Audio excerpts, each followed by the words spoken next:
Okay. Fast Fourier transform. Woo! One of the top 10 algorithms of the 20th century. Okay. All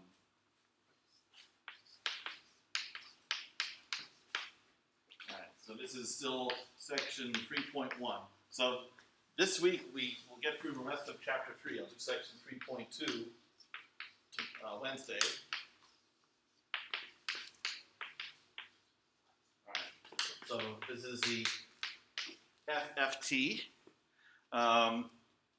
So what I'm going to do is show you, give you the main idea of where the algorithm comes from. Because, so first, I'll start with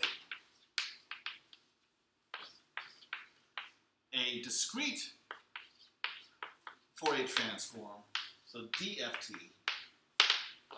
So we started last time talking about the discrete Fourier transform, so I'm just going to write out the formula again. The only difference is the number of points involved. I just used little n before, n minus 1, the original y values, and then these factors where w is shorthand for e to the 2 pi I over, well, in this case, it's going to be 2n. Okay, just because the number of points you're using is what goes in the denominator. Okay. Now, let's suppose if you have 2n y values, and you're using this formula to compute the same number of y hat values, well, you're computing 2n quantities. Each one is a summation that has 2n terms. So this is order n squared total arithmetic operations that this would require. I mean, we saw last time the DFT can be expressed as a matrix vector multiplication, which is an order n squared operation.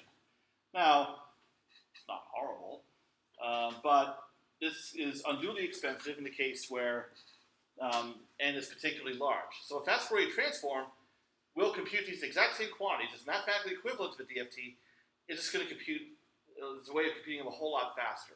We're going to knock it down from n squared to n log n.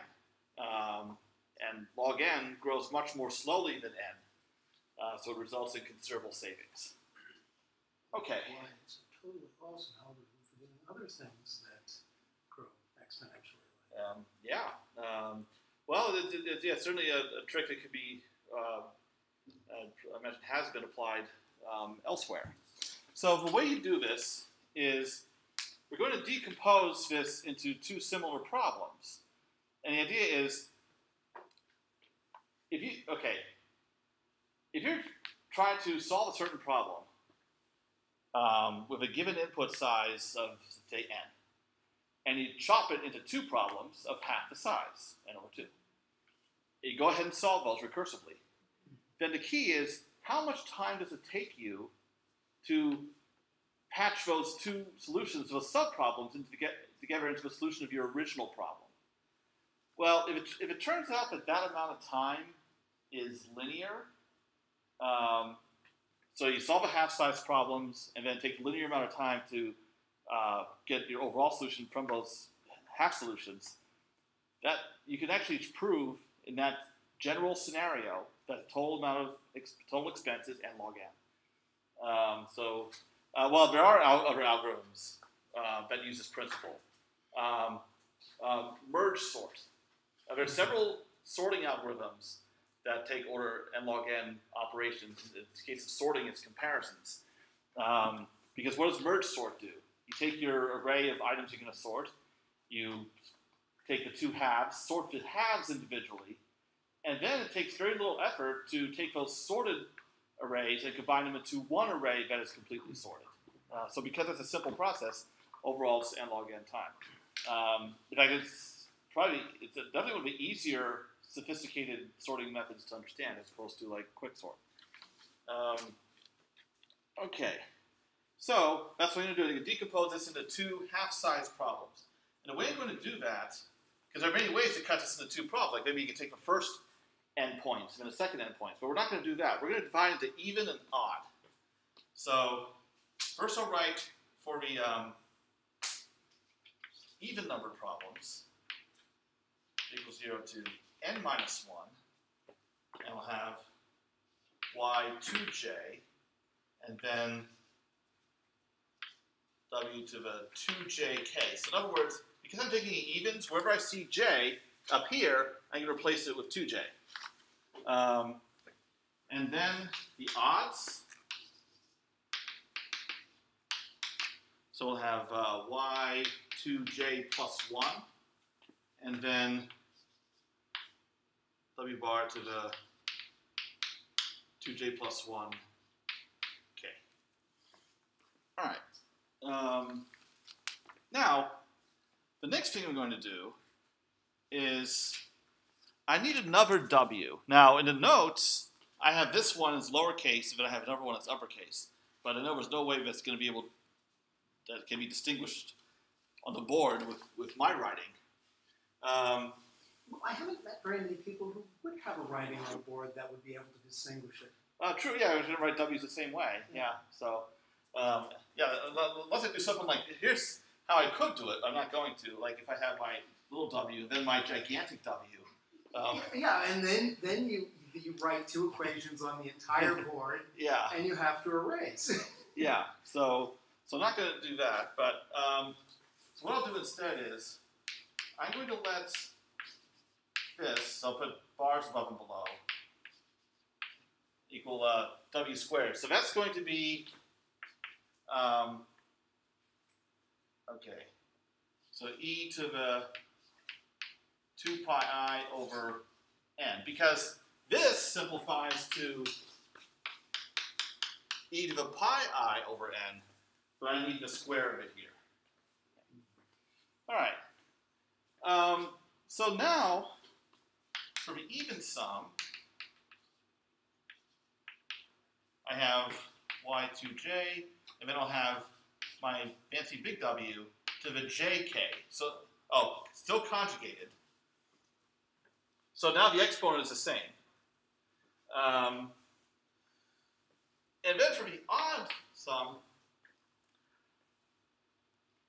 if I split this up into w bar to the 2jk times w bar to the k, so just using laws of exponents, that can be factored out of the sum, because the sum depends on j, not k. So I'll pull that out, and then I have 0 to the n minus 1, odd values, and then I have my big W conjugate, again to the jk.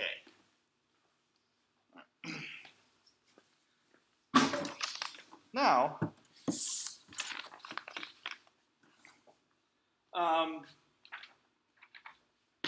so the thing is, both of these sums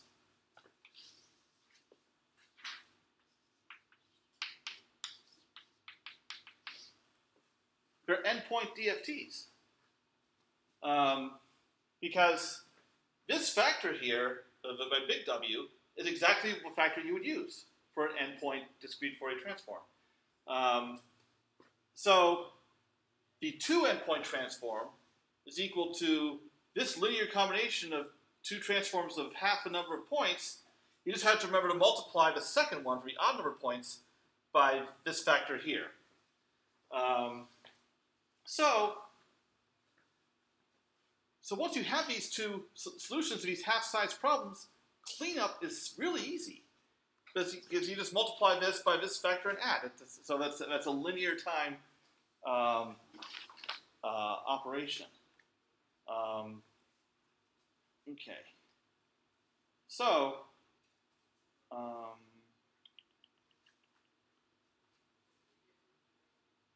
right. So, but the thing you have to keep in mind though, is that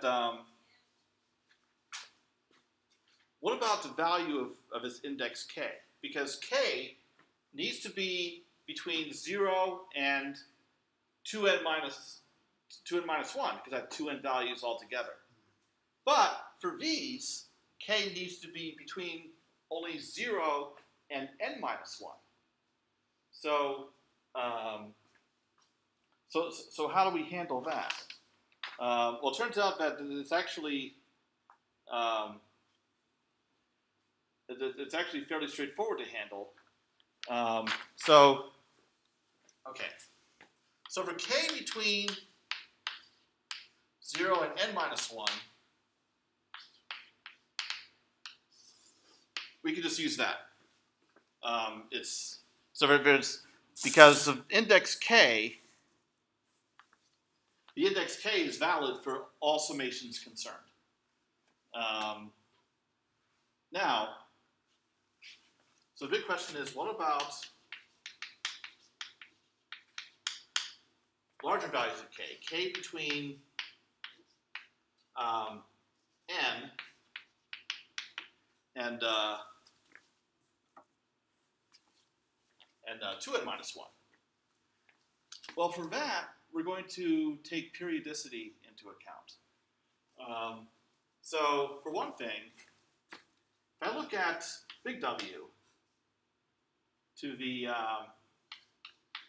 say to the k plus n. So let's suppose k is in this range, but now I'm going to add capital N to it.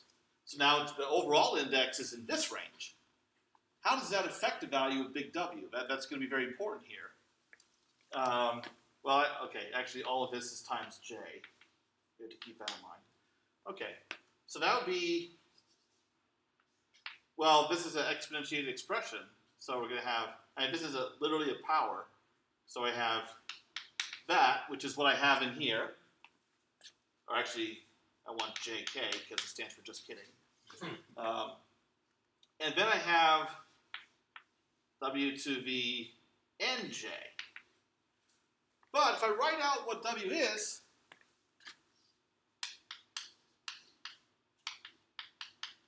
then I have, okay, to the 2 pi I over n times nj.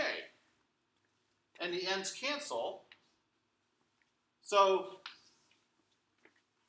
can anyone tell me what is this equal to? Oh, sorry, that's e. Yeah. Yes, it's equal to 1. So, big W is, to all the powers of it, are n periodic. So, doesn't matter which range k is in. The values are the same for one half versus the other half. So that doesn't present a problem. Now, there's one other thing. All right, so due to my lousy board usage, I'll work it out over here. What about little w to the j times k plus n? Same idea. wjk, w to jn. Now, w to the jn, well, that's e to the pi I over n. So e to the pi I j over n times n. So,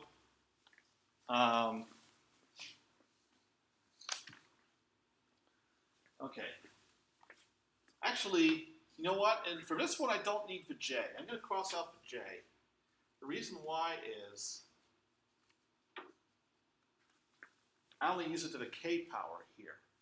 That's what I care about. So now I have this. So the n's cancel again. And what is e to the I pi?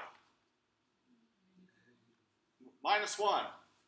So it's minus w to the k. So it's not n periodic, but when you go to the next round of n, it's just a negation. So very easy to handle. Okay. So, so now what I can do is write out the full 2n point transform of y in terms of these transforms of the even points and the odd points. Okay. So, let's see.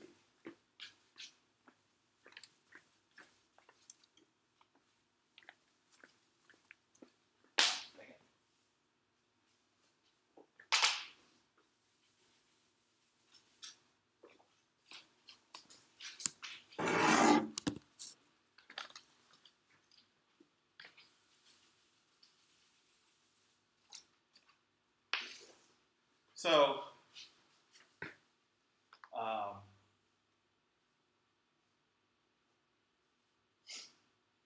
so I can say that k between 0 and n minus 1. I can say that yk hat is equal to n-point transform of y even plus, and then I take the kth component of that, because the full DFT is going to be a n vector, I'm taking the kth element, plus little w conjugate to the k, n-point transform of y odd, and again take the kth component. Okay. And then, that gives me half the solution. For the other half, I look at y hat k plus n. If I can see if that's okay. Yeah, that should be more readable for anyone watching at home. So again, n-point transform of the even points, component k, minus, because of what I worked out over there,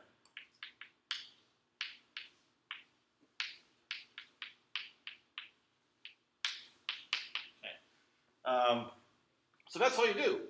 So take the even and odd points, separate them, recursively transform those,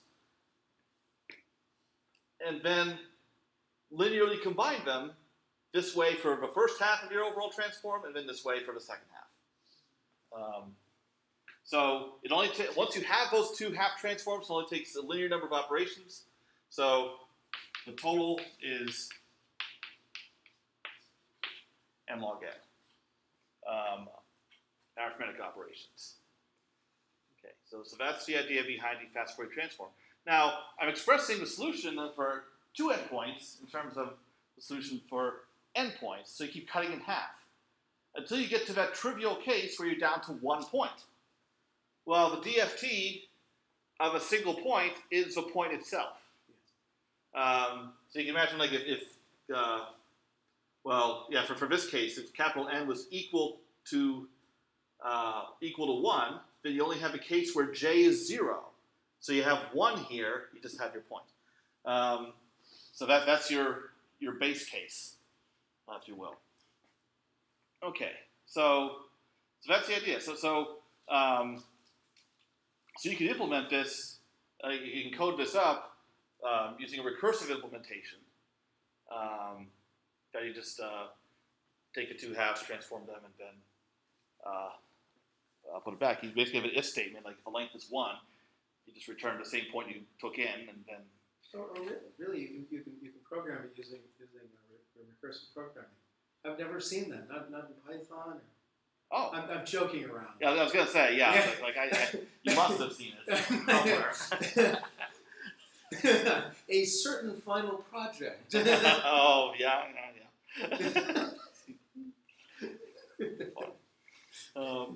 Okay, and I won't bother writing the details here, but the inverse is exactly the same. The only thing, there might be a typo in my notes. I better check this. Okay, so this would be chapter 3. I have the book open right now if you want it. Okay. Oh, all right. Yes, there is a typo in the notes. Because I wrote this something like this for the DFT, and I just copy and paste for the inverse. For the inverse, you have to remove a conjugate. And I forgot to do that. Okay. And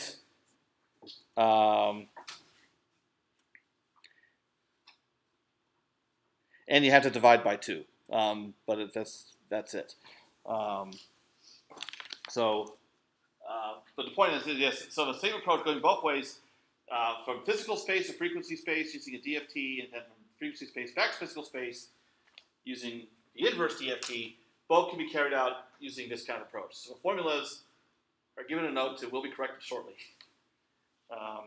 Okay. Now, while this is not so practical, but it's helpful to have this viewpoint. You can think of this in terms of matrix vector multiplication. That so the two endpoint DFT of y would be equal to so identity, n by n, and then dn minus dn,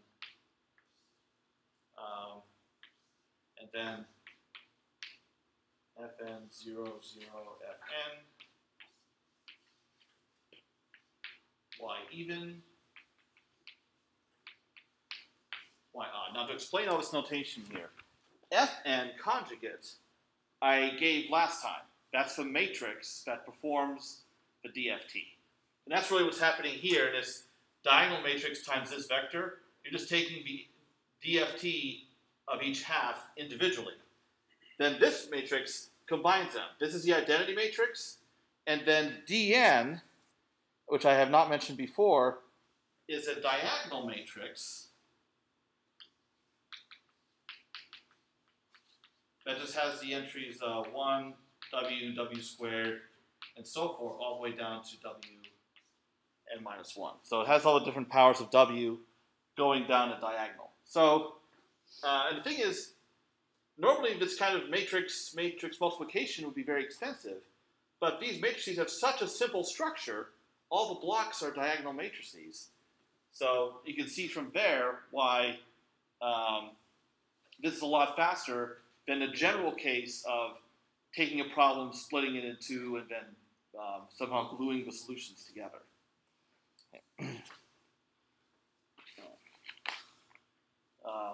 So if you're able to glue them together by multiplying by diagonal matrices, that's how you get an n log n algorithm. Whereas if these were general matrices, if these were full matrices to combine these solutions, half-size solutions, then we'd still see n squared and we wouldn't gain anything. Okay, so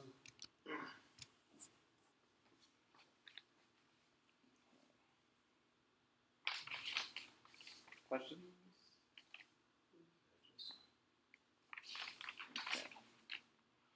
so just because it's a block, you're dealing with block diagonal matrices. That's where all the saving is. Yeah, as opposed to a general matrix. Yeah, because multiplying.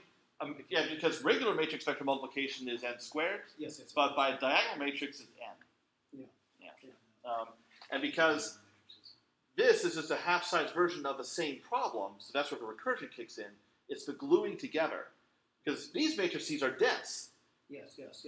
But because it, okay, so now we can describe this kind of recursion entirely in terms of matrix vector, in terms of matrix multiplication. You need, because here, you do not need these blocks to be diagonal. You need the whole matrix to be block diagonal, because then you can handle that's what says you can solve the two subproblems separately, independently of one another. Here, there's dependence among them, but such a simple dependence because each block is diagonal. Because this is the recursion part, this is the gluing together part. Now we can see from this what kind of structure each phase needs to get an n log n algorithm out of it. So if your recursion phase is block diagonal, And if your glued together phase has diagonal blocks, that's a very poetic way of expressing it. Then you get n log n. So, yeah, that's begging for a limerick or something. Yeah, well, that's going to keep me up tonight. Okay. All right. The next thing I have in notes really is just, the book has a few examples of, it has actually nothing to do with the FFT, just taking the DFT, however you do it, of certain functions. And the whole point of those examples is, if you recognize that your function has limited frequency content, like you take the DFT or FFT, and you find that the coefficients are pretty negligible outside of a certain range of frequencies, you can zero them out because you're compressing your signal. Your signal can be represented using just a few frequencies. Also, if you have like several small high frequency components, that's noise. Yeah. So again, if you zero it out, you're cleaning up your signal in a way. And that's what I do in my image processing work. We're looking for relatively small high frequency oscillations, and we're just smoothing them out, or zeroing them out. And sometimes you get ideas as the frequency content of your function just by the formula. Like if it's a combination of sines, linear combination of sines and cosines, you can tell from that. But if it's not like that, and you can't tell so easily, like what if there's an exponential in there? But you can go ahead and take the DFT and see what it gives you. Yeah. So that's really what the DFT is most useful for. It tells you the frequency content of your function. What are the dominant frequencies? What is relatively negligible? Okay.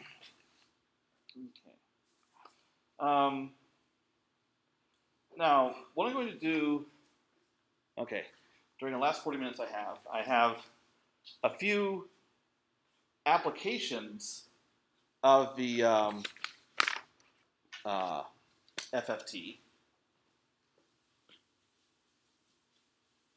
Or really, they're DFT applications, but the FFT makes it much easier to carry them out. So it's what makes the DFT useful in more problems, because you can do it so more quickly. So much more quickly. Maybe a better route than other options you might think of. So in other words, this kind of speed up is a game changer. Okay.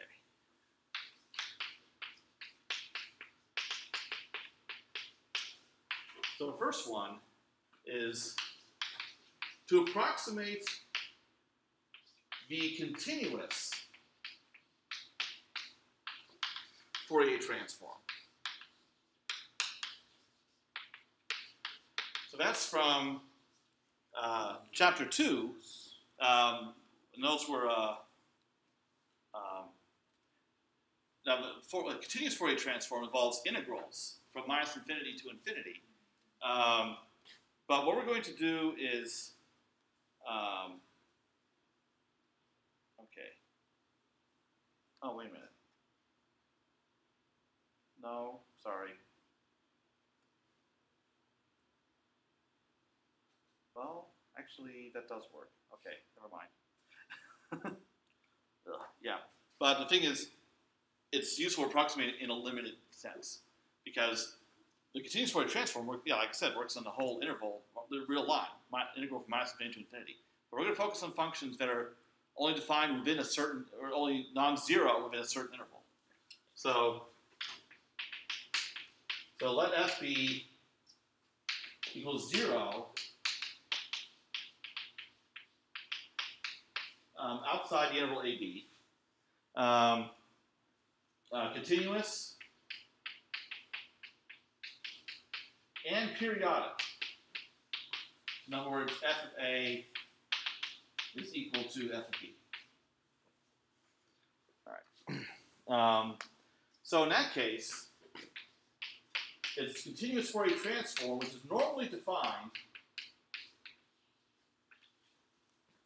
as f of t e to the minus I omega t dt. But because it's 0 outside of the interval AB, we can reduce this to a finite interval.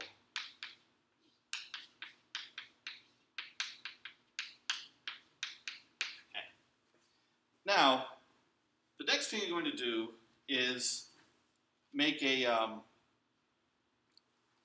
change a variable.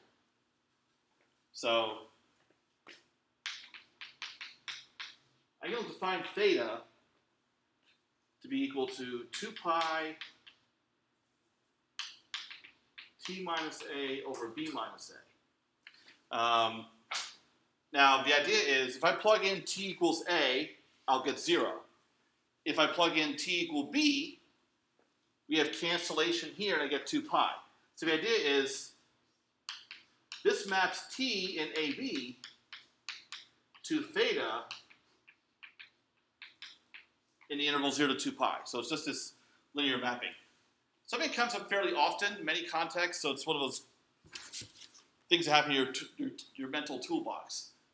Linearly mapping one interval to another by shifting and scaling. Now, what I could do then is invert this. I won't go through all the algebra, I'll just say what it is. T is equal to A plus B minus A theta over 2 pi. So if you took this equation, theta equals this, and solved it for t, this is what you'd get. So in a moment of boredom, you can work it out yourself. It's something that your one-on-one students should be able to do if you have taught them well.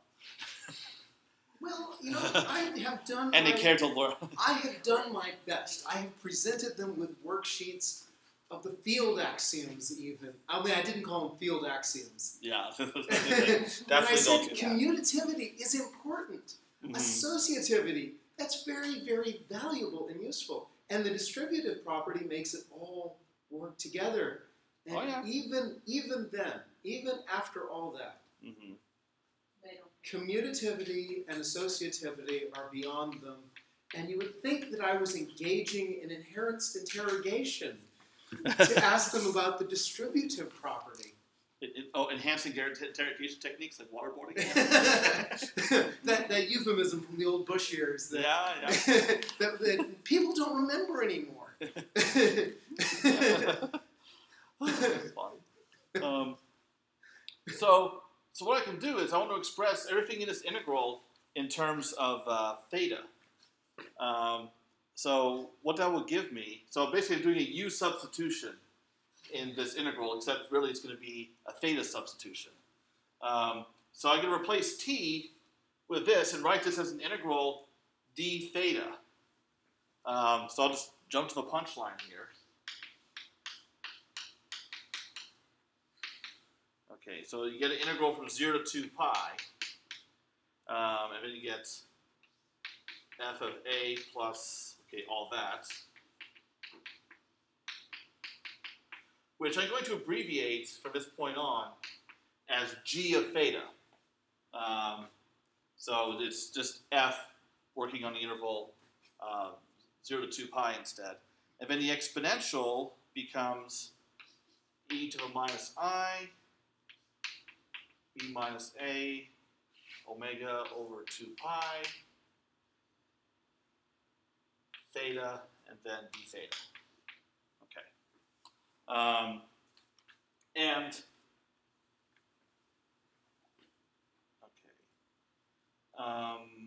Something is off here. Omega. Okay.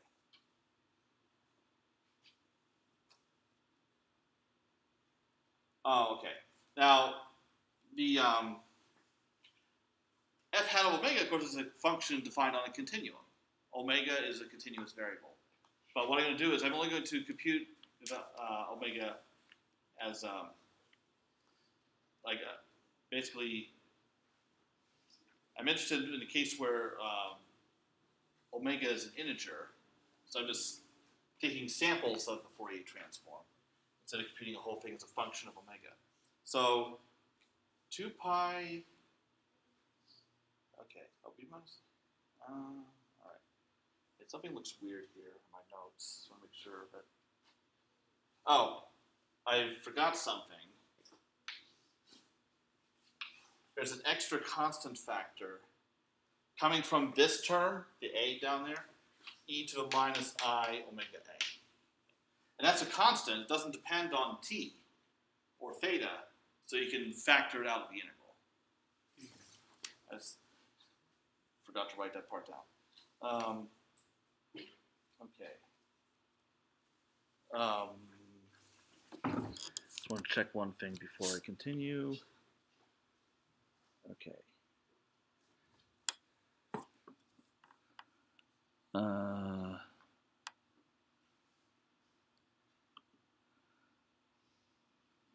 That's kind of weird, but okay. All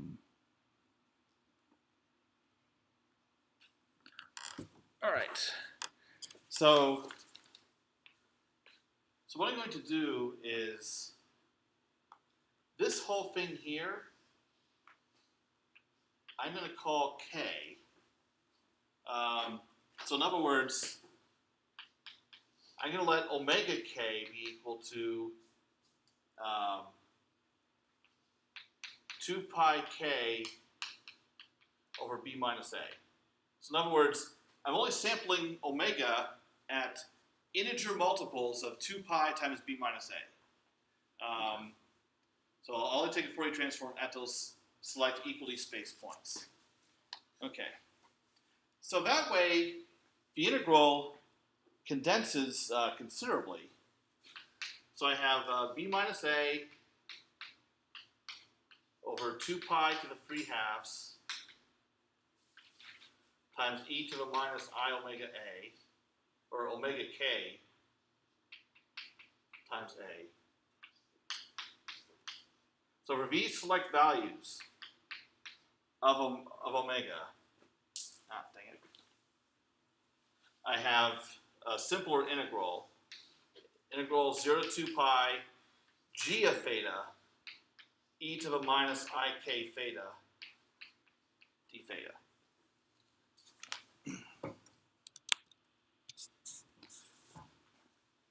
Okay. Okay. Now the thing is,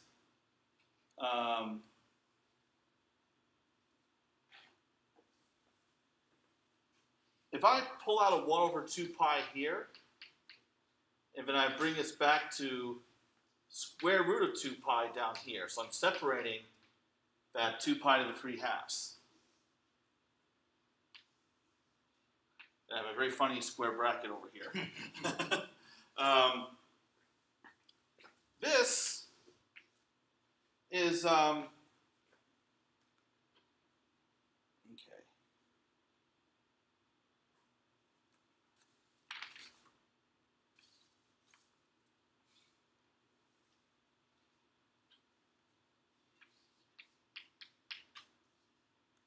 All right. Now, so what we have there is okay. So this is almost like a I should say approximately equal to gk hat, because this is the integral on which the well, I should say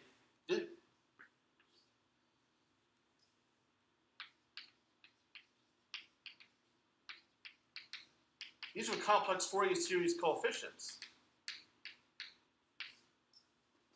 Because that's the actual definition right there. So, but the thing is, I mentioned earlier that Fourier series coefficients, like that one, are closely related to the DFT. All you have to do is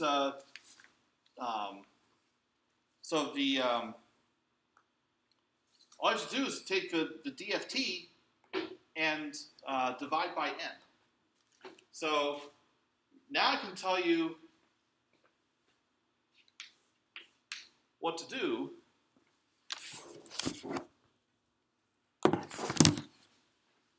to get this approximate Fourier transform.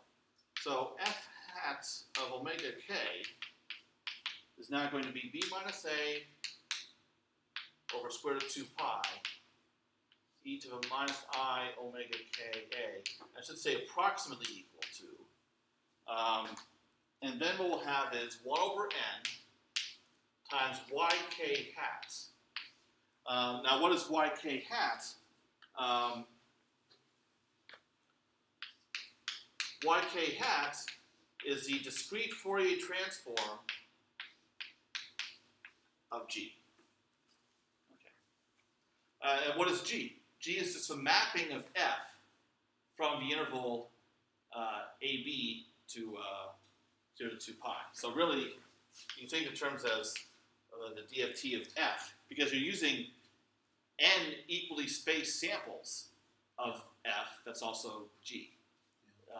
It depends on what interval you're thinking in terms of. Okay, so, all right, so to summarize, because it's kind of all over the place here, it's kind of a mess. But take your f you want to approximate the continuous Fourier transform of, take its DFT, discrete Fourier transform, and then just scale by this. So these values that you get from your DFT will give you approximations of a continuous Fourier transform at these omega values that are equally spaced. They're integer multiples of 2 pi over b minus a. Okay. So all it is it's reducing a continuous Fourier transform to a Fourier series coefficient. That's what all this was about. And then using the simple relationship between the complex Fourier series coefficients and the DFT, where you're just dividing by n. Okay.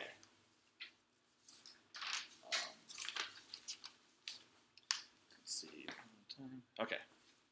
Questions about what happened here? Well, the mess comes from just Cal 2 tasks. But Cal 2 tasks, as anyone who has taught Cal 2 would know, tend to get pretty messy. You're morphing integrals and stuff. Okay. All right. So that's one application. The second application, which I find a whole lot more interesting and thankfully quicker to describe, it's basically kind of inverse problem for ODEs.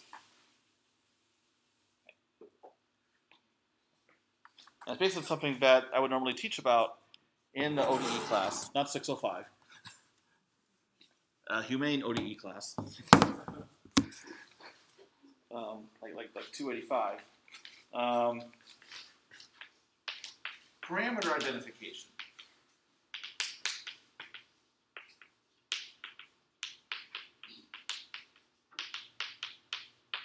So suppose you have this ODE. AU double prime plus BU prime plus CU is f of t. Now, this is kind of equation we learned about like class like Math 285 for modeling harmonic oscillator spring, where f of t describes an external force on the spring. So let's assume that A, B, and C are unknown, which I guess amounts to a non-assumption. Okay. And we'll also assume that, but we do know something about, well, yeah, we do know something about f of t is some constant f naught times delta of t. Who knows, this is a standard notation, a function delta of t. Anyone know what that is called? Dirac delta function. Of course, if you didn't know anything about it, you could probably say, oh, it's a delta function, because it's a letter delta. Yeah. But yeah, Dirac delta function. Dirac is the important part. Yes. Now, the delta function is, as one professor at Stanford explained to me, it's not really a function. No, it's not. It's a distribution. And the idea is, it's supposed to be, you think of it informally as being 0 whenever t is not 0. So it's kind of like a unit pulse at t equals 0, but has area 1. And the way that same professor tried to describe, emphasis tried, distributions was actually in terms of Dr. Seuss. Oh, that's awesome. And the cat in the hat. that because when the Cat in the Hat unleashes Voom to clean everything up, he says, "Can't tell you what it is, but I know what it does." And that's how he characterized distribution. Distribution. You can't define what distribution is, but it knows what it does.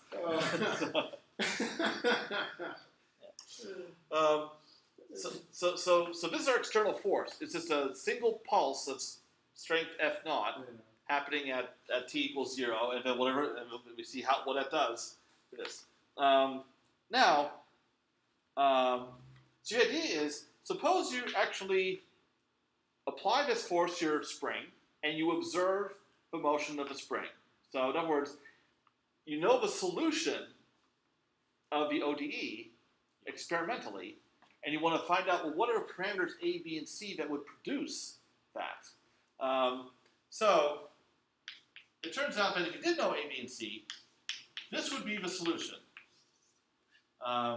So it's equal to 0 for negative t, and then for non-negative t, is equal to kf naught over omega times a sine omega t e to the minus mu t. So there's oscillation over time that is being damped over time because the force is only being applied at t equals 0 and not after that. Now I need formulas here. Omega and mu are related to the coefficients. Oh, and we're assuming, even though we don't know A, B, and C, we're assuming that b squared minus 4ac is negative. Thus, we're not taking a square root of a negative number down here. Okay. So suppose you have measured the oscillation of a spring over time, and you want to fit it to a function of this form. So what you can do is take your measurements of the oscillation and take the DFT and check, what is the frequency content? Well, so if you look at the frequency, in other words, which coefficients are non-zero, or at least non-negligible, and that will tell you what omega is, at least approximately. And also, the amplitude, as it changes over time, like you can take snapshots over time and look at the DFT. The amplitude is that can tell you what mu is. How rapidly is the oscillation decreasing? Because this function is a sine wave that's being constrained between the curves plus or minus e to the minus mu t, because the sine being constrained between minus 1 and 1. And f naught is known, so you can take that into account. So from the frequency, you can get omega, you can get this side of this, so you get to the left sides of these equations, and then hopefully from there backtrack to approximate values of A, B, and C. So the DFT, or FFT, can give you an idea from the behavior of your solution what coefficients would produce that solution. Now this is a rather rudimentary way of doing this, like another possibility might be like some sort of least squares fit or something, but this is something, for at least for this relatively simple case, you can do. So this is an example of what's called an inverse problem. You have the solution, you're trying to backtrack to the problem. So you get to know your problems backwards and forwards. Oh, sounds like math. Trouble is, many people don't get for the forward part. Well, the thing is that they forget is that the backward is always the easier way to start. Well, yeah, it improves a lot of times. Like, you just, see what progress you can make from your assumptions, then backtracking from your conclusion, and maybe you can try to meet in the middle. Seems better than going this direct path. Okay, so that's the second application. And then the last application, oh, okay. Yep, I might still finish early. I feel cheated. No, you don't.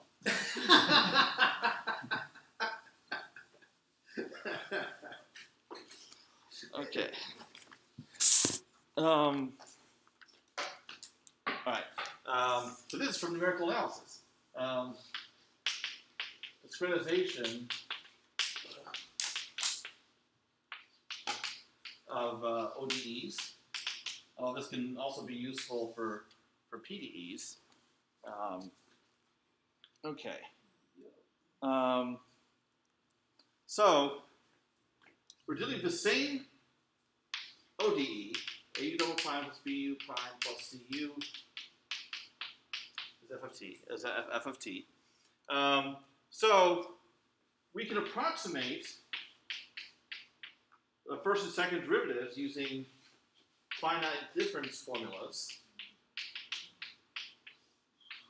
So for instance, this is a backward difference for u prime, and then we have a center difference for u double prime.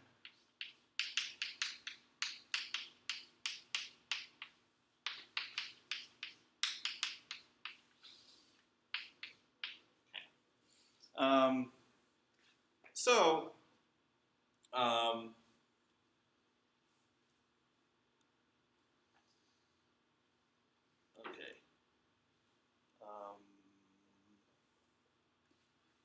I'm going to write these in terms of, I'll discretize this. So UK minus 1 over H, and this is approximately, UK plus 1 minus 2 UK plus UK minus 1 over A squared, where UK is U of TK. TK is K times H, where H is equal to 2 pi over n, and we're assuming U is periodic. Okay. Now,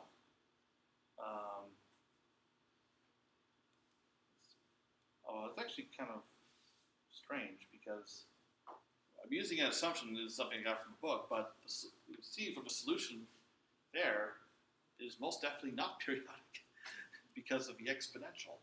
So, not sure what they're going with here, but okay. All right. Now,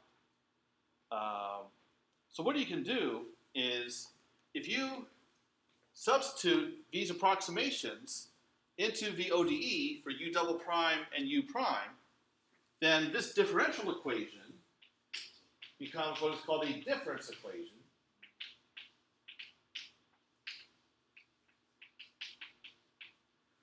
That has this form. So A UK plus 1, where this A is the same as that A, plus beta UK plus gamma UK minus 1 equals H squared FK.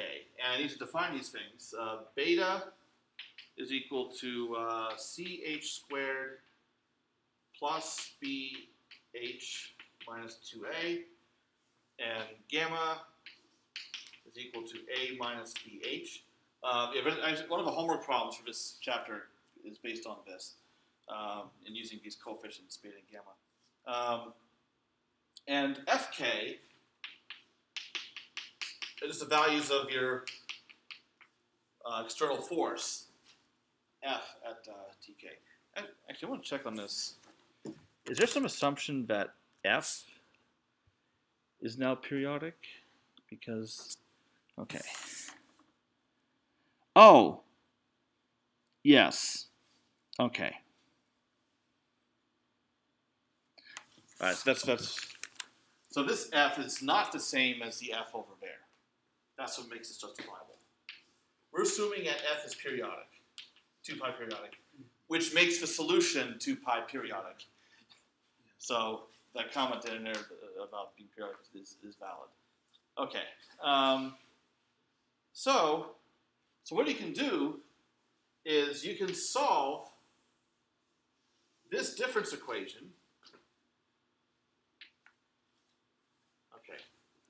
For values of u at the tk, because this is a system of linear equations. It's an ax equals b problem that you can solve to get this. But what you can do, another way to solve it, because of coefficients a, b, and c being constant, is the following.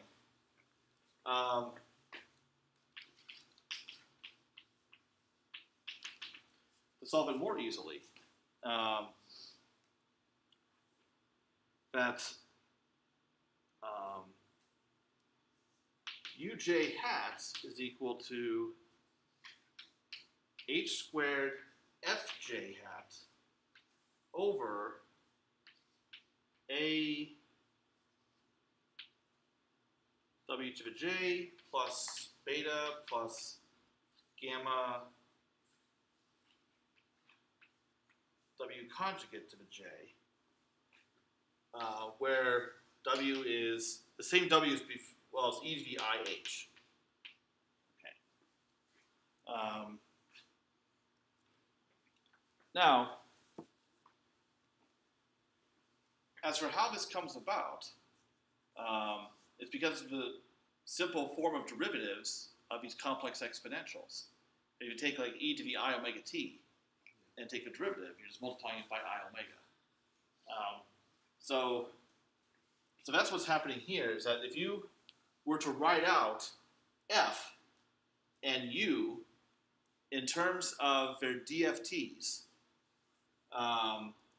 and then evaluate them both at tk and substitute into here,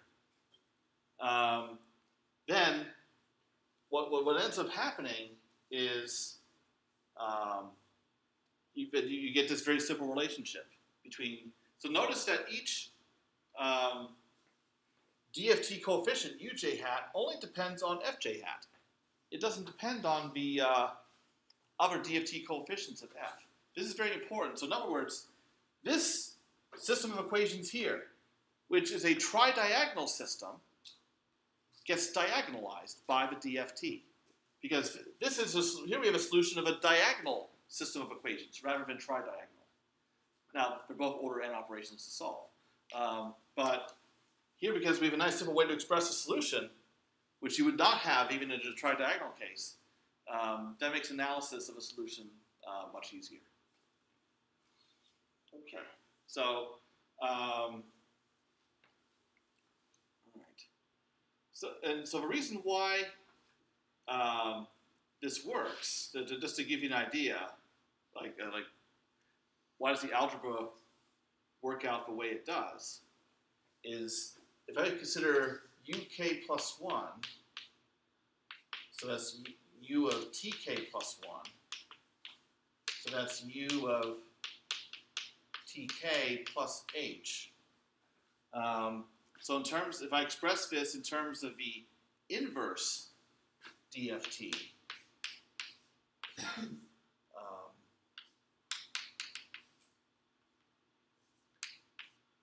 right, so then I have,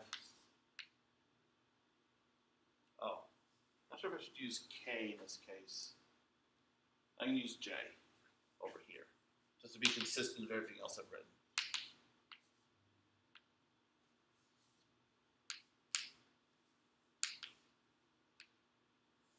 Okay. Oh, actually I need w, j, k plus 1. And then, right. But now what I can do is I can factor out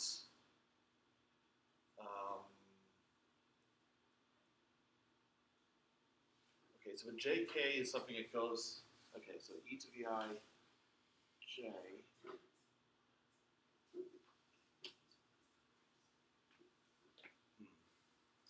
Something's not quite the way I want it. there's a shift.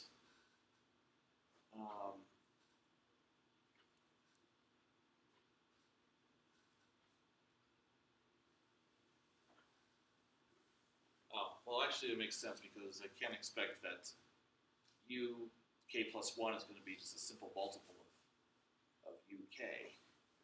But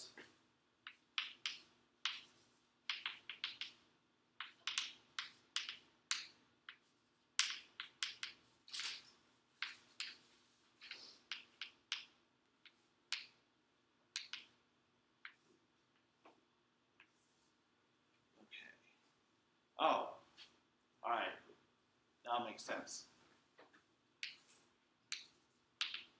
That's W to the J. The same W to the J that you see down here. And if it was UK minus 1, I'd have WJ conjugate, e to the minus 2 pi ij over n, which is what you see down here. All right. So that gives you an idea as to why this tridiagonal system equation simplifies to this.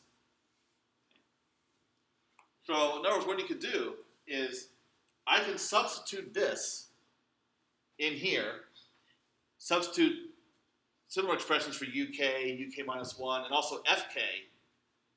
And what you have is linear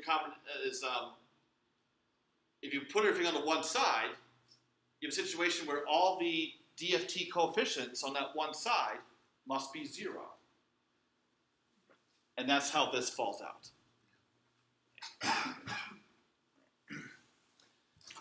So for differential equations with constant coefficients, okay, with the constant coefficients, the fact that you have, okay, what makes it particularly helpful is that these exponentials are eigenfunctions of differentiation. You take a derivative, you multiply by a constant. It's an eigenvalue-eigenfunction relationship. When you look at the discrete setting, and you have these same complex exponentials evaluated at equally spaced points, those are eigenvectors of the differentiation matrices that come from these finite difference formulas, like the backward difference or the center difference. So the fact that relationship, eigenfunction or eigenvector relationship, is preserved as you go from a continuous setting to the discrete is what makes design and analysis of these finite difference methods for ODEs a whole lot simpler than as opposed to, for instance, variable coefficient problems where you have none of these advantages, which is my research program, or a big chunk of it. Okay, so any questions about this? So when I fix these notes, I'll have homework problems put up for, well, I've assigned 4 problems from this section, 3.1, and then I have Wednesday's notes written up on section 3.2, where I picked up a few more problems. So that'll be homework 5. I don't know when that's going to be due. Well, I guess now pretty much everyone will be imminently getting their homework 3 in, and then we can see about homework 4. I guess we can talk about that on Wednesday. Okay. Well, how many of you have made progress on homework 4? Well, besides you. Okay, so there's been some work being done on it. Okay, good. So we'll see how you're doing with that on Wednesday. Now, for those of you who are less happy about the midterm handout, of course, it only counts for X number of percentage of your grade. And I want to confirm how much that is. Okay, that's what I thought. So, for example, let's say you got an 80%. Well, okay, no one got exactly 80%, but there are scores slightly greater and slightly less than. Well, there's only one appropriate grade, and that's 100. Yeah. So what happens is, if you got 80%, so you've lost. Well, it makes an A difficult to achieve, but not impossible, because you've lost 6 2/3 points off your overall average.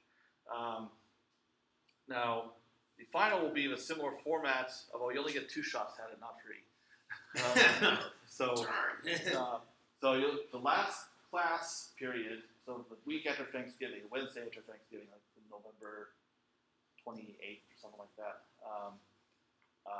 whichever is a Wednesday that week, that's when you'll start on the final. I will give feedback, and then some poor substitute will, because I'll be traveling again the following week, will give it to you during the scheduled final exam time, which is 12:30 to 2:30. Yeah, it's 2 hours now, so 2.5. On December 6th, so the last day of finals. So what? Yes. So I'll have to judge carefully based on the previous experience how many questions I should put on this thing. So and what kind of questions those should be. I will again look to the homework. So I will do the same thing as last time, where I'll say, well, here are homework problems or examples that you should look at. So you'll have an idea as to what you're in for. However, if everything else looks great, like if you do a great job on the final and also the homework, and your overall average, like taking the midterm into account, happens to fall short of an A, I am prepared to show mercy and give an A anyway, because if the final is going to be comprehensive, it will focus on material since the midterm. Although I can't put many problems on there, so it might be something like 2 old problems and 4 new ones or something like that. We'll see how that goes. So if you show me the stuff at the end of the semester, then personally I think that's worthy of an A. So what I try to impose in my classes is there is always hope.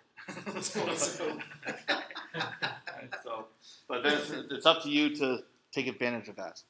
So, okay. Do we know if there's going to be homework after 5 yet? Just for planning purposes. I need to figure that out. We'll see. Okay, so because I will be covering chapters 4 and 5. Now, I don't think there'll be time for a homework on chapter 5, but I think chapter 4. So probably just one more, because then that'll add to 6. That's pretty good. So. Okay. Just for the final management. Oh yeah.